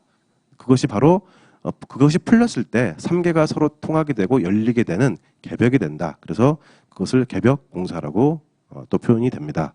이렇게 동학 농민 운동이 좌절되고 이 고통에 신음하던 그 전라북도 중심의 당시 민중들은 이러한 증산의 권능과 이적을 접하고 또 그의 천지공사를 보면서 그를 자신들을 구원할 구세주이자 새 시대를 열고 자신들을 이끌어줄 하느님으로, 특히 일제강점기는 더 암울한 시기였기 때문에 이렇게 더 암울할 때 바로 더 영웅을 찾고 구세주를 찾는 것이죠. 그리고 이제 이런 그 증산의 종교 사상으로 두 번째로 이제 해원 상생을 이제 들 수가 있겠는데요. 그래서 이 증산은 바로 이러한 세계의 그 파멸의 원인이 바로 원과 한으로 봤습니다. 그리고 이런 원과 한이 발생할 수밖에 없는 것이 바로 상극의 원리다. 바로 상극의 원리가 우주를 지배하고 있기 때문에 그 상극 속에서 만물이 원과 한이 생겼고 그 원한이 천지에 가득하게 되면서 바로 많은 재앙이 생겼다고 보았던 것입니다. 그래서 이렇게 그 또 인용문을 보시면은 원의 뿌리가 세상에 박히고 세대의 추이에 따라 원의 종자가 퍼지고 퍼져서 이제는 천지에 가득 차서 인간이 파멸하게 되었다. 그러므로 인간을 파멸에서 건지려면 해원공사를 행해야 한다라고 얘기를 하고 있습니다. 그래서 간단하게 도표를 보시면 바로 선천시대가 그동안 인류가 살아왔던 이제 역사시대, 우주시대라고 하고 바로 증산은 바로 이러한 그 선천시대의 모순이 해결되는 지상낙원 같은 시대를 이제 후천이라고 보았는데요. 바로 선천은 이런 상극의 원리가 지배하다 보니까 한원, 그래서 원이 맺히고 포한, 한이 쌓이고 그래서 원한이 쌓이고 맺혔던 즉 상극과 함원의 그런 시대였다면 그런 후천은 바로 상생의 시대고 지상낙원의 시대인데 그러한 시대로 나아가려면 바로 이런 상극의 원리를 우주 원리를 상생으로 바꾸고 그 맺혀 있는 원을 풀어야 된다는 바로 해원을 얘기를 하게 되는 것입니다. 그래서 그 상생과 해원의 작업이 바로 이 천지공사라고 할 수 있겠습니다. 그래서 특히 이제 증산이 전 세계를 둘러보고 우리나라에 내려왔다고 했는데요. 어떻게 보면 이제 선민 사상과도 선민 사상의 측면이 있다고 볼 수 있겠는데 이 우리나라를 선택한 이유가 바로 참화 중에 묻힌 무명의 약소민족을 먼저 도와서 만고에 쌓인 원을 풀어주려 합니다. 즉 우리나라가 당시에 이제 무명의 아주 이름 없는 약소민족이었고 그런 원과 한이 많이 쌓였기 때문에 즉 해원 상생이 바로 증산이 깨달은 진리고 증산이 바로 이 세계를 구원하는 것이 해원이라고 보았기 때문에 또 우리나라로 왔다라고 하고 있고 전라북도에 대한 얘기는 따로 없는데 전라북도도 아마 이런 해원의 측면에서 볼 때 증산이 전라북도로 온 것도 그런 원리로 설명할 수 있을 것 같습니다. 그래서 증산은 스스로를 해원신이라고도 표현을 했습니다. 그래서 해원신은 바로 내가 천지의 원한을 풀겠다라는 또 측면이 있겠고 또 우리에게 바로 너희들이 바로 해원 상생을 실천하라. 서로가 맺혔던 원한을 풀고 상생하라는 그런 실천적 원리까지 이제 포함하고 있다고 볼 수 있겠습니다. 증산은 그래서 사회 계층에 있어서 약자, 즉 여성이라든지 상민이라든지 천민, 서자, 특히 이 가르침을 전할 때도 무당에게 제일 먼저 전했거든요. 그래서 이러한 그 약자가 가진 그 원과 한을 푸는 이제 그런 가르침을 보였고요. 그래서 후천에서는 그 닦은 바에 따라 여인도 공덕의 세계들이니 이것으로서 옛부터 내려오는 남존여비의 간섭이 무너질 것이다. 그래서 남녀의 평등 그리고 남녀의 동권을 이 당시에 얘기를 하기도 했습니다. 그리고 이후에는 적서의 명분과 반상의 구별이 없을 것이다. 그래서 이런 신분 차별을 없애겠다 이런 표현을 썼었고요. 이러한 그 해원을 하겠다는 측면과 그리고 너희들이 해원 상생을 실천하라는 이제 그런 것이 바로 그 이제 실천 윤리가 되겠습니다. 그래서 그것은 이제 남을 잘 되게 하라 상생이죠. 그리고 남에게 척을 짓지 말라 이렇게 이제 표현되고 있는데요. 척이라는 것은 바로 내가 남을 이제 원한 맺히게 했을 때 이제 그걸 척을 짓는다고 이제 표현을 하고 있습니다. 그래서 남에게 억울한 원한을 짓지 마라. 이것이 척이 돼서 보복하나니라. 또 남을 미워하지 말라. 사람은 몰라도 신명은 먼저 알고 척이 되어 갚느니라. 그래서 이런 해원 상생의 논리는 바로 남에게 척을 짓지 말고 남에게 어떤 고통을 준다든지 남을 가해한다든지 그런 걸 하지 말고 또 지은 척을 풀고 또 남을 사랑하고 어진 마음을 가져서 함께 도우며 살아가는 바로 상생의 윤리가 되겠습니다. 그래서 이 증사는 이런 전라북도에서 이런 해원 상생을 말하긴 했지만 이런 해원 상생은 굉장히 이 보편성을 띠고 있다고 생각을 합니다. 지금 현재 전 세계 인류에 있어서도 굉장히 중요한 어떤 실천 윤리로서 그 가치가 충분하다고 저는 생각을 합니다. 그리고 이 증산의 해원 상생 사상의 특징은 이런 사람들 간에 맺힌 어떤 원한뿐만 아니라 바로 신적인 존재까지 모두 다 해원을 하겠다고 얘기를 하고 있습니다. 그래서 만고의 역신을 해원하겠다. 우리가 이 역적으로 사람이 죽으면 그 한이, 그 원과 한이 굉장하겠죠. 그래서 만고니까 태고부터 지금까지 전 세계에 그렇게 죽은 많은 사람들이 역신이 됐을 것이고 그런 역신을 해원하겠다. 그 천지신명을 해원하겠다. 그 진묵대사 또는 전봉준, 진묵대사도 이제 이 전라북도에 굉장히 유명한 이 조선 중기의 이제 그 승려죠. 그래서 이 진묵대사가 이제 김봉곡이라는 그 유학자에게 죽임을 당했다는 그 설화가 전해지는데 또 전봉준 장군도 아까 그 기조 강연에서 이제 최종성 교수님께서 말씀을 하셨는데 이러한 그 사람들이 다 그 원이 맺혔다는 거죠. 그래서 이러한 대상들을 다 해원하겠다라고 하고 있습니다. 그래서 이 증산의 해원공사, 천지공사는 이제 천지굿이라는 어떤 그 표현으로도 연결이 되는데요. 그 증산은 무당도서라고 하면서 이것이 천지굿이니라. 너는 천하 1등 무당이요 나는 천하 1등 죄인이라 이런 표현을 썼습니다. 그래서 우리가 이제 이런 그 뭔가 귀신이 원이 맺혀서 그런 신의 빌미가 어떤 많은 그 불상사를 일으키고 그래서 바로 무속에서는 그런 빌미를 푸는 그런 의례가 굉장히 무속의 이제 핵심 의례고 바로 우리가 풀이 문화라고도 하는데 그래서 증사는 이것을 천지굿이라고 한 거죠. 그래서 한 지역이라든지 한 가문이라든지 한 국가에 해당되는 것이 아니라 바로 천지의 모든 원한을 푸는 천지굿이다. 그것이 바로 해원공사의 다른 표현이라고 보입니다. 그리고 이제 증사는 특히 우리나라와 일본의 관계도 해원이라는 논리로 설명을 하고 있습니다. 그래서 임진왜란 이후에 일본과 우리나라 사이에 척이 맺혀 있기 때문에 그 척을 풀어야지만이 앞으로 이 조선, 우리나라가 더 크게 도약할 수 있다고 하는 것이죠.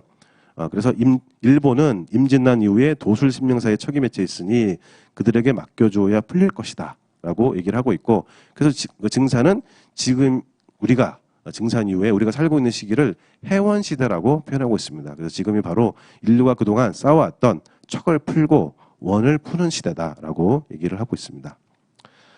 세 번째는 이제 후천개벽 사상입니다. 그래서 이렇게 해원 상생을 해서 증산이 추구하는 바가 바로 이 땅에, 이 지상에 선경, 천국을 건설하는 그것이 바로 후천개벽이 되겠습니다. 그래서 증산은 이렇게 말하고 있습니다. 지난 선천영문 시대는 죄로서 먹고 살았으나 후천성의 시대는 선으로서 먹고 살리니 죄로서 먹고 사는 것이 장구하랴 선으로서 먹고 사는 것이 장구하랴 이제 후천 중생으로 하여금 선으로서 먹고 살 도수를 짜놓았다.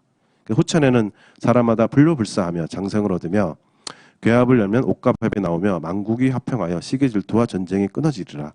말 그대로 이제 그런 선경을 이제 얘기를 하고 그런 새 세상의 희망을 이제 민중들에게 이제 심어주고 있는 내용인데요. 이러한 후천개벽의 출발점 그리고 후천개벽의 그 시작점으로 아주 중요하게 여기고 있는 곳이 바로 우리나라가 바로 그런 후천개벽의 출발점이라는 것입니다. 그래서 아까 모악산을 말씀드렸죠. 그래서 증산은 이 모악산은 천지 어머니 산이고 천지 아버지 산이 바로 순창 해문산이라고 말을 하고 있습니다. 그래서 바로 우리나라 전라북도에 분모산이 있다는 거죠. 어머니 산인 모악산과 아버지 산인 순창 해문산이 있는데 그 순창 해문산에 유명한 바로 그 풍수 명당이 있습니다. 그래서 해문산 오선 위기혈이라는 그 혈자리가 있는데요. 증산은 이런 그 해문산 오선 위기혈을 통해서 앞으로 우리나라가 어떻게 될 것인지 그 우리나라의 미래를 얘기를 하고 있습니다.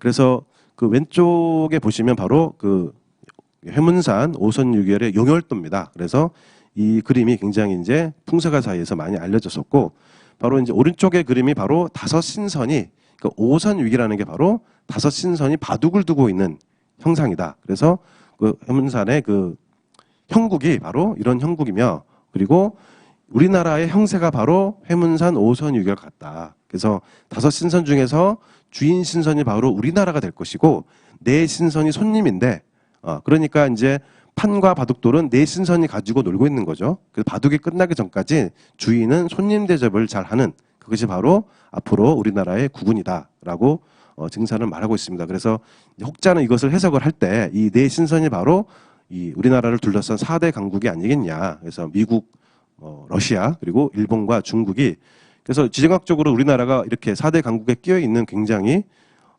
그런 그 위치가 없죠. 그래서 이것을 이제 말을 하고 있는데요. 그래서 이에 대한 그 1984년에 화평의 길이라는 영화가 있습니다. 그래서 이 전훈 씨가 지금 강증산의 그 역할을 맡고 있는 건데요. 이 영상을 잠깐 보시면 좀 더 이해가 되실 것 같습니다. 모든 일에는 시운이 있느니라. 지금은 동서양의 모든 나라들이 조선을 제지 드나들듯이 하는데, 이럴 때 자중신안을 일으키면은 더 큰 재앙을 불러들이게 되느니라. 그리하오면 이 나라의 국운이 장차 어찌 되오리까? 이제 동양의 형세가 그 존망의 다급함이 백척간두에 있으므로 서양의 세력을 물리치고 동양을 붙잡음이 오르니 내가 서양 세력을 물리치리라. 스승님, 무슨 말씀이시온지? 우리 조선을 서양으로 넘기면은 인종의 차별이 심해서 살아갈 수가 없고, 천국으로 넘겨도 그 민족이 우둔하여 뒷감당을 못할 것이다. 그러므로 얼마 동안 천하 통일지기를 일본이 맞이하게 될 것이야. 스승님, 어찌 저 잔악한 외놈들이 이 땅을 집어삼키려는 것을 보고만 있어야 하겠습니까? 그것은 잠시일 뿐이다. 하지만 외인들에게 한 가지 못 줄 것이 있으니 그것은 어지린자이다.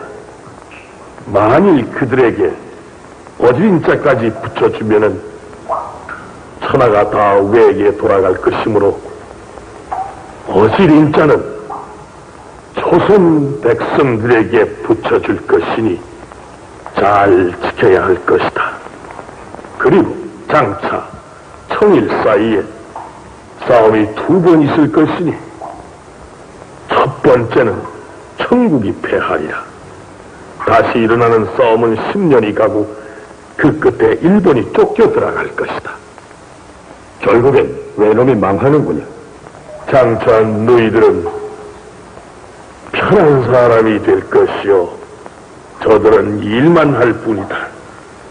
그들은 일을 마치고 돌아갈 때에는 품삯도 받지 못하고 빈손으로 돌아갈 것이니 말대접이나 후하게 하라. 너희들은 회문산 5선 위기혈이란 그 이치를 아느냐? 다섯 신선이 바둑을 두느니라.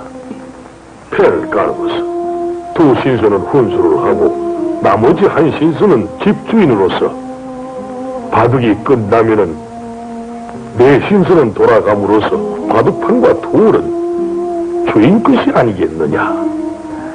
스승님, 그럼 우리나라가 집주인 신선이오니까? 예로부터 쌓인 원을 풀고 원 때문에 생긴 모든 불상사를 없애고 영원한 평화를 이루고자 함이니라. 조선은 장차 문명국이 되고 윤리가 뛰어난 나라가 되어서 상등국 중에 상등국이 되리라.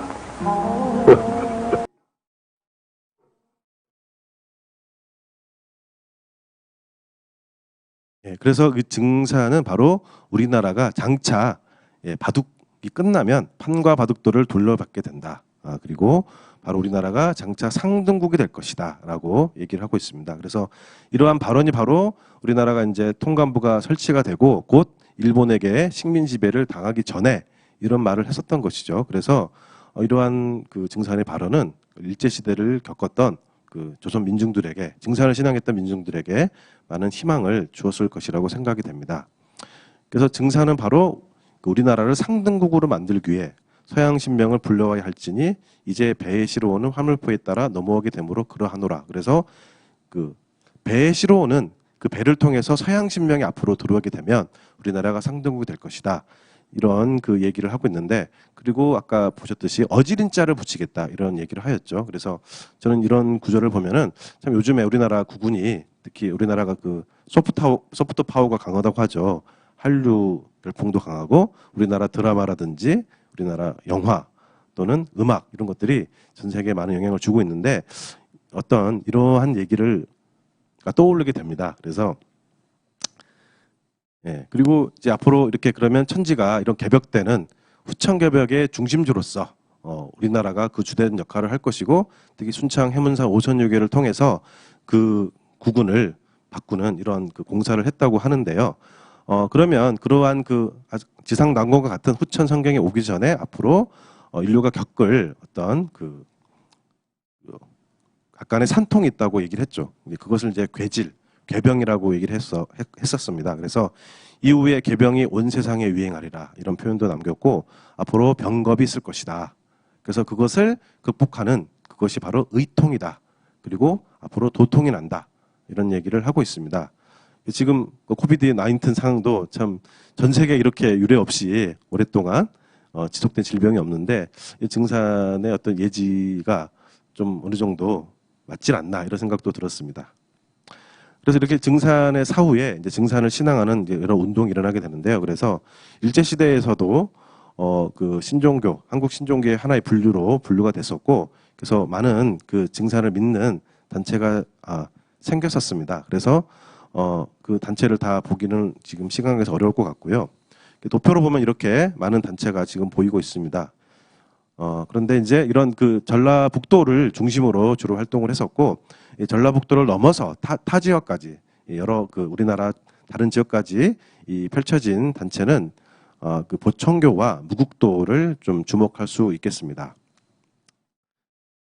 그래서 특히 이제 그 금산사 주변으로 이 증산을 신앙하는 단체가 많이 생기는데요.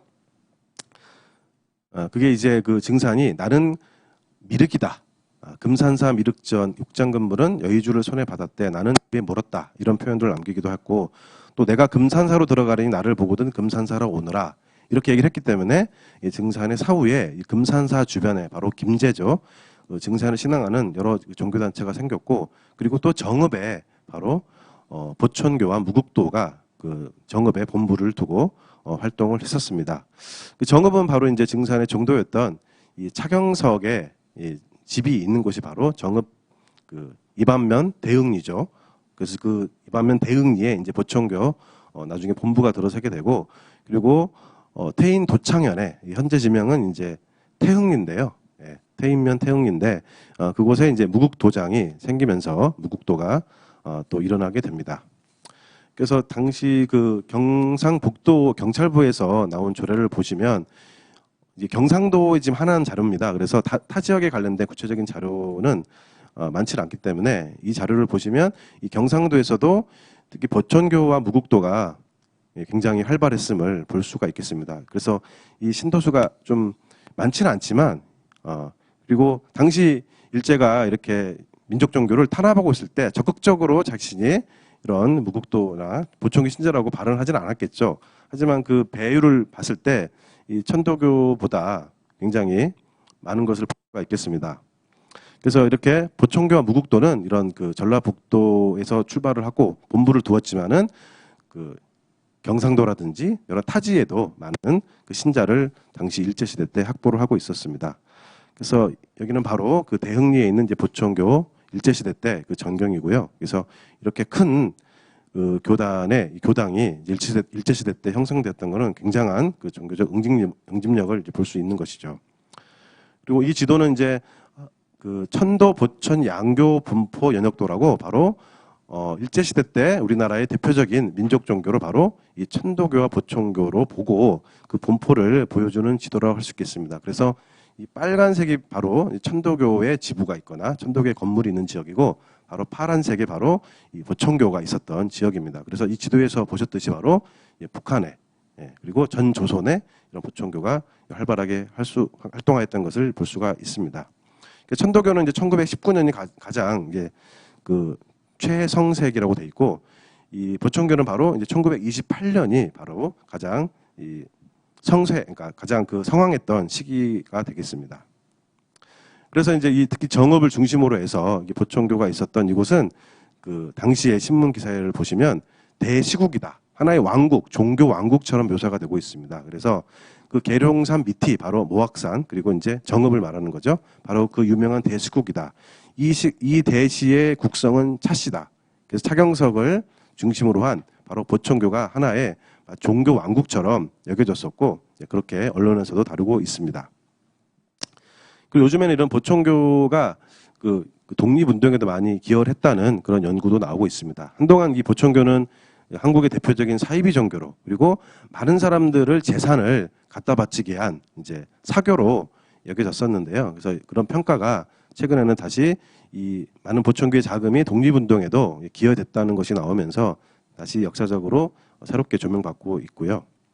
이런 그 이제 일제의 비밀 사료들이 많이 이제 공개가 되고 발견이 되면서 이런 얘기들이, 이런 그 연구가 진행되고 있습니다. 무국도는 이제 당시에 그 정읍 군지를 보시면 이제 무국도 본사에 대해서도 굉장한 이것이 명승지라고 표현이 되어 있습니다. 그래서 그 장치의 찬란함이야 참으로 장관이다. 역시 인근 각지의 관람객이 끊이지 않는다. 이렇게 묘사가 되고 있습니다. 이게 보청교, 그러니까 이것이 바로 무국도장의 모습이고요. 현재는 해체가 됐고, 지금은 이제 빈터로 남아 있습니다. 그래서 당시 동아일보를 보시면 1928년 8월 7일 기사입니다. 정읍의 보청교와 유사한, 즉 소위 강증상 숭배의 교가 또 하나 있으니 바로 그것은 보청교와 3, 4리의 거리를 두고 있는 바로 무국도다. 그래서 태인지방은 물론 원근 각지에까지 무국도라면 몰라도 조천자 집이라면 남녀노소 할 것 없이 모르는 사람이 없을 만큼 조천자라는 이름이 한간에 널리 퍼졌으니, 그래서 무국도의 이제 교주가 바로 조철제죠. 그래서 일군에 소위 천자가 둘이나 있는 곳이 아마 조선에도 정읍이었을 것이다. 이렇게 이제 굉장히 좀 이런 표현으로 이제 정읍이 주목받는 이제 종교 중심이었다는 것을 이제 알 수가 있습니다. 그래서 이제 제 결론은요, 바로 이 모악산 금산사가 바로 증산이 그 영적으로 음모했던 것이고, 특히 또 모악산 대원사에서 천지를 여는 대도를 열었고, 특히 전라북도를 중심으로 이런 증산의 신성한 그 기행 이정을 믿는 그 신앙이 일어나기 시작을 했었고요. 특히 아까 우리나라의 국군을 그 앞으로 열겠다는 이제 순창 해문사 노선 유결이 바로 또 전라북도에 있죠. 그래서 또 이런 그 금산사 인군과 정읍에 이 증산을 신앙하는 단체가 많이 형성이 돼 있고, 특히 이제 일제 강점기에 이런 새 시대의 희망을 제시했고, 또 현재도 이런 증산을 신앙하는 단체가 활동 중입니다. 그래서 이런 증산의 해원상생 사상, 그리고 후천개벽 이런 사상은 현대에도 우리가 많이 참고하고 그 가치를 좀 봐야 되지 않을까 싶고, 특히 전라북도에서도 이런 종교 인물로서 증산을 좀 더 조명하고 더 밝혔으면 하는 마음에 소망을 갖고 있습니다. 이상 제 발표를 마치겠습니다. 감사합니다. 감사합니다. 참 좋은 발표해 주셔서 감사합니다. 우리가 잘 모르는 것에 대해서 지식을 갖게 해주시고 또 시야를 넓혀 주셨다고 생각합니다. 우리 이 박인규 선생님 발표에 대해서는 박병훈 선생님께서 토론을 위한 질문을 좀 던져 주시겠습니다. 예, 박병훈입니다. 종교문제연구소 박병훈인데요. 그 오늘 증산과 이제 전라북도 관련하여서 증산의 생애와 사상에 대해 관한 발표 잘 들었습니다. 많이 견문을 넓혔고요. 첫 번째 몇 가지 질문을 하겠는데요. 첫 번째로는 이제 정읍이 증산이 태어난 곳이, 증산 강일수인 태어난 곳이기도 하면서, 한편으로 그 당시 아까 신문기사에도 보여주셨듯이 무국도에 이제 조철제를 조천자라 하고, 이제 보청교의 차경석을 차천자라고 해서 일군에 이제 두 천자가 있는 곳은 이제 여기가 전 세계에서 유일할 거다, 이런 얘기가 있었는데요. 그렇다면 정읍이 그러한 증산 교단과의 관련성 말고 혹시 다른 종교와 또 어떠한 그 종교 문화적인 위상이 있을지 그런 것이 좀 궁금하고요. 두 번째로는 이제 정읍 외에도 이제 전라북도의 증산 교단과 관련한 곳들이 많은 것으로 알고 있는데, 그러한 곳들을 함께 좀 소개시켜 주면 감사하겠습니다. 예, 질문 감사드립니다. 첫 번째 질문은 이제 정읍에 바로 증상계 교단 말고 어떤 다른 종교적 어떤 문화적 의의가 있는지에 대한 질문이신 것 같습니다.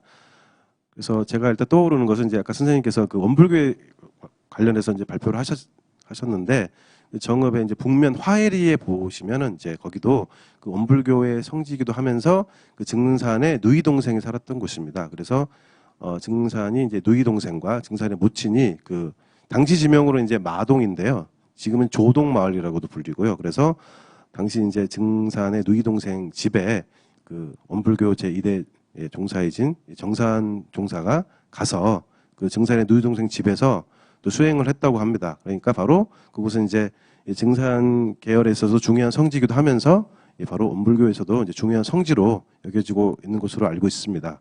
그래서 일단 그 부분이 떠오르고요. 그리고 아까도 말씀드렸던 것처럼 이제 그 김제 금산사 주변에 여러 이제 증산계 교단이 지금도 활동을 하고 있습니다. 그래서 뭐 증산 법정교라든지 증산교 본부라든지 또 지금은 이제 거의 소실되었지만 모학교라는 또 종교가 있고요.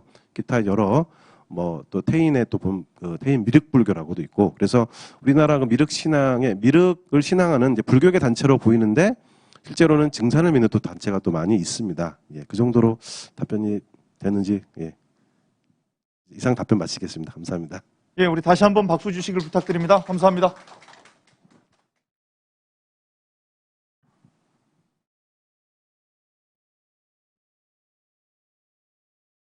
예, 감사합니다. 참 오늘 좋은 발표들, 강연들이 많이 이루어졌습니다. 먼저 전라북도 종교 전체를 조망해 주신 감동적인 기조 강연이 있었고 또 조선 왕조 태조의 본향이자 종교적 성지로서 전주 경기전에 초점을 맞춘 발표도 있었습니다. 또 이어서 새로운 세상을 바라는 형태로 드러난 신종교, 민족종교에 대해서 더 깊이 공부하게 된 기회를 주신 발표들까지 지금 끝이 났습니다. 성스러움을 갈망하고 지향하는 전라북도 사람들의 모습에 대해 주목한 발표들이었고 그래서 성스러움을 향하는 사람들이 끊이지 않았기 때문에 전라북도가 세계의 중심이라고 하는 것을 보여주신 발표들이었다라고 그렇게 생각합니다. 이어서 사실 강연 한 편이 더 남아 있습니다. 종교와 영화 특별 세션 세계의 중심으로서 전라북도에 주목하는 강의를 온라인으로 또 접하실 수 있습니다. 최화선 선생님의 강의가 또 여러분들이 이 영상을 보시는 분들이 또 접하실 수 있으니까 많은 분들이 또 들어주시기를 부탁드립니다. 오늘 세계종교 포럼에 참석하시고 또 발표해 주신 선생님들께 감사를 드리고 이렇게 준비를 도와주시고 모든 것을 모든 기회를 주셔서 이렇게 훌륭한 발표가 이루어질 수 있도록 장을 마련해 주신 세계종교평화협의회 그리고 전라북도 또 지방자치단체에 감사를 드립니다. 우리가 앞으로 더 열심히 공부해서 우리 종교적 인간의 모습들 또 전라북도에 나타난 종교적 인간들의 모습들을 밝혀내는 일을 게을리하지 않겠습니다. 다시 한번 감사드립니다.